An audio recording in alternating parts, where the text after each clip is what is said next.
Hello everyone, today I'm going to be showing off the Superman mod, which was made by Minkindi, I think that's how you pronounce it. I'll have a link in the description if you want to go download it for yourself and give it a shot. This mod looks sick. I showed off the original one years ago, the first one that came out, that as you can see, this one's much better because the modding technology and everything, they figured out how to do it much better now in Arkham Knight, so it's much easier and things look a lot better. To where before, it was like kind of thrown together with mesh swaps and had like Hush's head. There's a lot of things going on to where now they've got a lot more streamlined in, so you can make higher quality mods now, and this one looks amazing. I'm just using the skin mod, though. I didn't mess with anything else to give him Superman's powers or anything like I did before, so we're just going to be going around as Batman with the Superman skin. But yeah, this looks amazing. And we'll also be talking about what's going on currently with Superman in the comics. Talk about that a little bit, like the good old days. So right now, Joshua Williamson's writing the main Superman book, and Gail Simone is writing Action Comics. She just took over. Oh, these guys got guns. What are they doing here? This suit does look great. But yeah, right now, I'm not the biggest fan of what's going on with Superman. Joshua Williamson, I like as a writer for the most part, but for some reason, DC's made him like this architect of DC for a while now. They have him in charge of a lot of things and like figuring out what's going on with the DC universe, and I'm not the biggest fan of that because I like Joshua Williamson when he's able to focus on something and not everyone can be an architect. Not everyone can bring all these different aspects together in a universe. It's really hard. It's really hard. There's a lot of great writers that can't do it. Like, there are a few guys that can, like I believe Jeff Johns can, has shown it multiple times, like what he did with Rebirth and the Doomsday Clock shows that he can do it.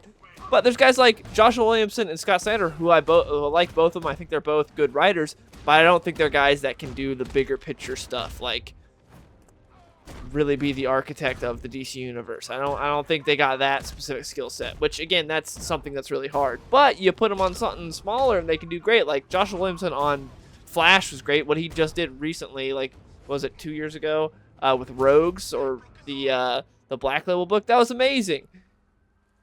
But when he has to go bigger, like what he did with that last event he did, it's not the greatest. And right now he's writing Superman, and he just did House of Brainiac, which it wasn't terrible, but it was just kind of a meh event. Like, I thought it was gonna be cool. I love Brainiac. I was excited to see what happened there. Had some good artists on there. I believe Rafa Sandoval was on there. It looked very nice. It's a pretty book, and it was just meh. Like, there wasn't really any greatness to it. It didn't really do anything too egregious. One thing I will say though is I don't like what he's done with Lex Luthor. First off, he did the whole Lex is a good guy now, Lex is trying to be good, which has been done a million times in the past. I'm annoyed with it. The best Lex is when he's a villain and he hates Superman. That's the best Lex. I don't need to see Lex as a hero. We don't need to see him trying to better himself.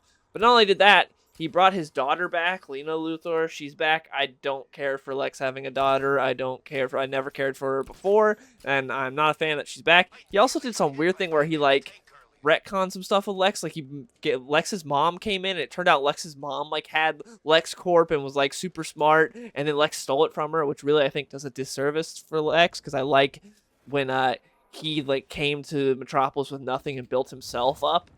Because it really plays into his hatred for Superman, because he is a self-made man. He sees Superman as this guy that was just born with all these great abilities, never had to work for anything. He's just some alien that was automatically great at everything, unlike Lex, who had to work for everything and is like, you know, the peak of humanity. So where in this, it's like, oh no, it turns out he just like stole his mom's company, and that's how he became a billionaire and blah blah. And it's like, I think that's really dumb. So I hated what he's done with Lex. But aside from that, like, he's got a pretty good voice for Superman. And yeah, the rest of the characters, it's just kind of an okay book, and House of Brainiac wasn't that great. And at the end of House of Brainiac, Lex got like lobotomized saving his daughter. So now Lex doesn't know who he is. He lost his memory and he doesn't know what's going on. And his daughter's trying to bring him back, trying to get him back to who he was before.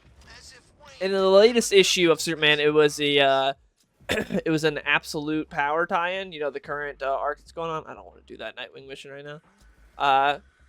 Let's just go fight these guys. Ooh, come on. Let me get this car. It looks so sick with the Superman mod. Oh, no, they're coming back this way. I thought they were going to go the other way. Come here. Okay, I'm too slow. Ugh. Oh my goodness, not. Gosh dang it. All right, they're slowing down. They're slowing down. What's up, fellas? Superman's here. That guy's dead. All right, everything will be fine. Anyways, like I said, the last one was a Absolute Power tie-in, and in that, come back here. Can't run for Superman.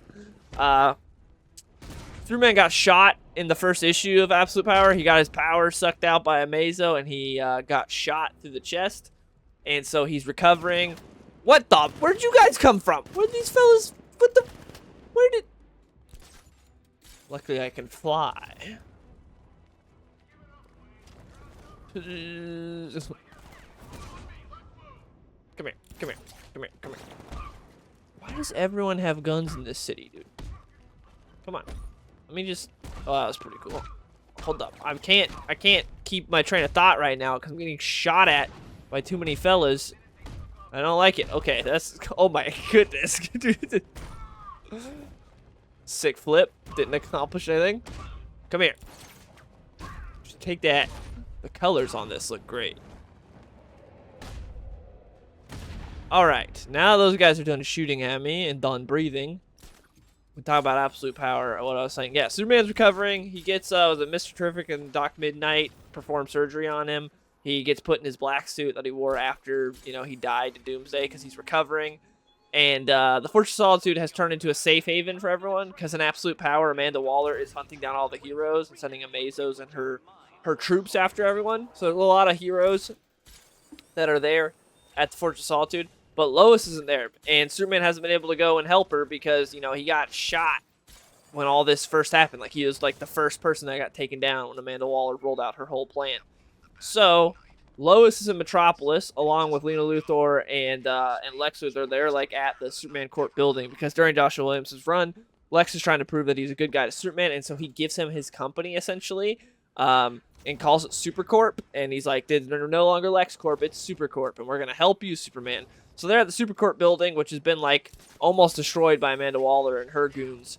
And they go ahead and find Lois there, who has, like, a Iron Man super suit, and she's going to try to fight. So that's how that last issue ended. And I just don't care for Lois in, like, an Iron Man suit. But she's also going to be getting powers at the end of this event, we know. Because that was teased for when the DC All-In happens and Dan Mora comes in on Superman with Joshua Williamson, which I'm super looking forward to Dan Mora drawing more Superman. That's awesome. And I'm glad he's away from Mark Waid. So hopefully Joshua Williamson can give us a story arc that's worthy of Dan Mora's art. But yeah, that's what's going on there. And then in Action Comics, Gail Simone just took over. Gail Simone hasn't written a good comic in years. She used to write good comics, but she kind of has fallen off. But she's now writing Action Comics with Eddie Barrows, who I love Eddie Barrows. I've loved him since New 52 Nightwing. I think that was the first time I ever read anything with Eddie Barrows on art. But yeah, they're on Action Comics. Eddie Barrows is killing it. Gail Simone just wrote a meh comic. It wasn't horrible, but it was just kind of meh. Like, I didn't care for it. It had, like, some aliens come down, and Superman has to be the champion for this one alien against, like, another alien race. And it was just... It wasn't done too well or interesting. We'll see how it goes, though. But then Mark Waid's going to be taking over Action Comics. And Action Comics, I believe, is going to be a weekly book as well when the DC All-In happens. So, I don't know how I feel about that. Actually, I do know how I feel about that. Not good. But also what's disappointing is, like, there's not... I can't remember the name of the artist. I talked about in the last video I did where I talked about all this stuff going on. There's someone... The artist that's put on there with Mark Waid is not someone that's my cup of tea. So, I'm probably not even going to read Action Comics. I'll probably read, like, the first issue just to see how it is.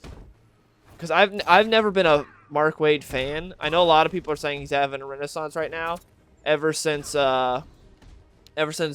World's Finest, people have been like, Mark Waid's back. He remembered how to write comics again. I read the first issue of World's Finest, and I was like, this is just being carried by Dan Mora's art. It's not very good. It wasn't, like, offensively bad or anything. It was just like, this is just mid.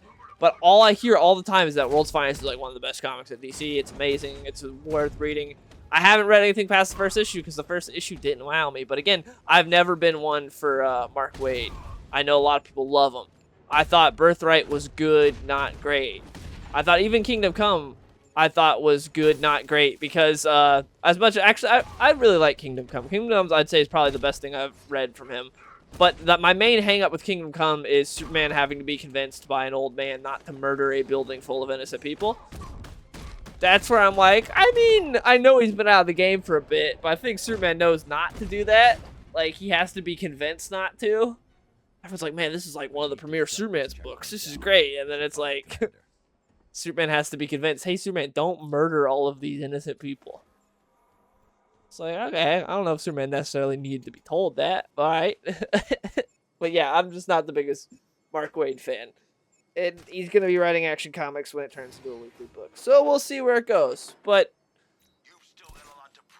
not a whole lot to look forward to. Jason Aaron's going to be writing the Absolute Superman book, which is, if you didn't watch my last video, DC's making their own Ultimate Universe like Marvel has, except it's called Absolute. And it's going to be a whole new universe where everything's different. And Superman's not going to, like, have his family or whatever. And he's not going to be as powerful, I don't think. And he's got an edgy haircut. He looks like an idiot. But Jason Aaron's going to be writing that. Which, he did good on his 2 little issues on Action Comics with Bizarro. But I don't know how much I trust him on Superman. I don't know how he's going to be. I don't know what dumb decisions they're going to make with this new version of Superman. So I'm not too excited for that. But I'd say the most I'm excited I am for Superman as far as the future goes is Dan Mora being on Superman with Williamson. That's the most I'm excited for, is we're going to get a lot of cool stuff with Dan Mora. But other than that, no writer really gets me excited right now. Because Joshua Williamson, I like Joshua Williamson, but on Superman he hasn't really shown me anything that makes me excited for the future of what he's doing. Gail Simone is washed up and doesn't really write good comics anymore. And the first issue of her Action Comics run shows that. Mark Waid I've never been a fan of. So I'm not really looking forward to that. And I'm also, the artist on it isn't my cup of tea. So looking bleak right now as far as the comics go for me, at least, as far as, because I'm a huge Superman fan. He's my favorite. So things look a little bleak for Superman, but who knows? Maybe things will look up. We'll see. Anyways, thank you to everyone for watching this video. I appreciate it. I want to hear from you guys in the comments below. If you're reading Superman comics currently, is there anything that excites you that you're looking forward to? What do you think? Or are you hating all of this stuff? Are you not optimistic? I want to hear from you guys in the comments below. Again, thank you for watching this video, and I'll see y'all later. Hey, skinny boy, saucy boy, I be running to the bank. Yeah, you know I hit the gas in the whip full tank. Riding past the ocean while I'm listening to Frank.